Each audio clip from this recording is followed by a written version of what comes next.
ಪದೇ ಅವರೇ ಯಾಕೆ ಪವಿತ್ರ ಗೌಡಗೆ ಟಾರ್ಗೆಟ್? ಸೋಷಿಯಲ್ ಮೀಡಿಯಾದಲ್ಲಿ ಪೋಸ್ಟ್ ಏನಿದು ಪವಿದೂರು? ನಟಿ ಪವಿತ್ರ ಗೌಡ ರೇಣುಕಾಸ್ವಾಮಿ ಕೊಲೆ ಕೇಸ್ನಲ್ಲಿ ಆರೋಪಿಯಾಗಿದ್ರು. 6 ತಿಂಗಳು ಜೈಲಿನಲ್ಲೇ ಇದ್ದು ಆಚೆ ಬಂದಿದ್ದಾರೆ.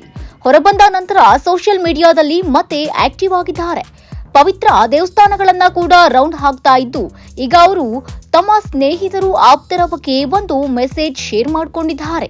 ಹೌದು, ಪವಿತ್ರ ಗೌಡ ಸ್ನೇಹ ಹಾಗೂ ಸ್ನೇಹಿತರ ಕುರಿತು ಮತ್ತೊಂದು ವಿಡಿಯೋವನ್ನ ಶೇರ್ ಮಾಡಿ ತಮ್ಮ ಇನ್ಸ್ಟಾಗ್ರಾಮ್ ಸ್ಟೋರಿಯಲ್ಲಿ ಹಾಕಿದ್ದಾರೆ. ಒಳ್ಳೆ ಸ್ನೇಹಿತರ ಸರ್ಕಲ್ ಎಷ್ಟು ಮುಖ್ಯ ಅನ್ನೋದನ್ನ ನಾವು ಈಗ ಅರಿತೆ ಎಂದು ಹೇಳಿದ್ದಾರೆ. And I've learnt the importance of having a good circle of friends around you, which is very important. It will shape you into who you'll become. And I have some amazing friends. ಸ್ನೇಹಿತರ ಗುಂಪು ನೀವು ಯಾರು ಎನ್ನುವುದನ್ನ ನಿರ್ಧರಿಸುತ್ತದೆ. ನನಗೆ ಒಂದಷ್ಟು ಅದ್ಭುತ ಸ್ನೇಹಿತರಿದ್ದಾರೆ. ಒಳ್ಳೆ ಕೆಲಸಗಳನ್ನ ಮಾಡಲು ಪ್ರೋತ್ಸಾಹ ನೀಡುತ್ತಾರೆ. ನಿಮ್ಮನ್ನ ಹಿಂದಕ್ಕೆ ತಳ್ಳುವವರು ಸ್ನೇಹಿತರಲ್ಲ ಎಂದು ನಟಿ ರಾಶಿ ಖನ್ನಾ ಮಾತನಾಡಿರುವಂತಹ ವಿಡಿಯೋವನ್ನ ಪವಿತ್ರ ಗೌಡ ಶೇರ್ ಮಾಡಿದ್ದಾರೆ. You don't need those kind of friends की टाइम नहीं निकाला, मेरे से मिलने नहीं आया, ये नहीं हुआ, वो नहीं हुआ. You need the kind of friends who are like, okay, what did you do? Oh, I'm happy for you. I always have your back, even if you're not meeting.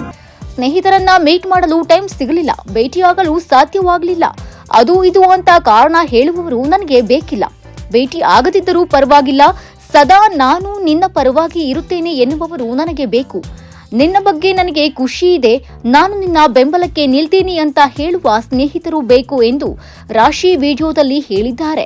ಈ ವಿಡಿಯೋವನ್ನ ಪವಿತ್ರ ಗೌಡ ತಮ್ಮ ಇನ್ಸ್ಟಾಗ್ರಾಮ್ ಖಾತೆಯ ಸ್ಟೋರಿಗೆ ಪೋಸ್ಟ್ ಮಾಡಿದ್ದಾರೆ. ಇದು ಪವಿತ್ರ ಮನಸ್ಸಿನಲ್ಲಿರುವ ಮಾತು ಎಂದು social media users comment ಮಾಡ್ತಿದ್ದಾರೆ. ಈ ಸ್ನೇಹ ಸಂದೇಶ ಯಾರಿಗೆ ಎಂದು ಕೂಡ ಕೇಳ್ತಾ ಇದ್ದಾರೆ. ಸ್ನೇಹಿತರ ಬಗ್ಗೆ ನಮ್ಮ ಮನಸ್ಸಿನಲ್ಲಿರುವ ಭಾವನೆಗಳು ರಾಶಿ ಖನ್ನಾ ವಿಡಿಯೋ ಮೂಲಕ ಪವಿತ್ರ ಗೌಡ ತೆರೆದಿಟ್ಟಿದ್ದಾರೆ. ಜೈಲಿನಲ್ಲಿ ಬಿಡುಗಡೆಯಾದ ಬಳಿಕ ದರ್ಶನ್ ಹಾಗೂ ಪವಿತ್ರ ಗೌಡ ಭೇಟಿ ಆಗಿಲ್ಲ ಎನ್ನಲಾಗ್ತಾ ಇದೆ.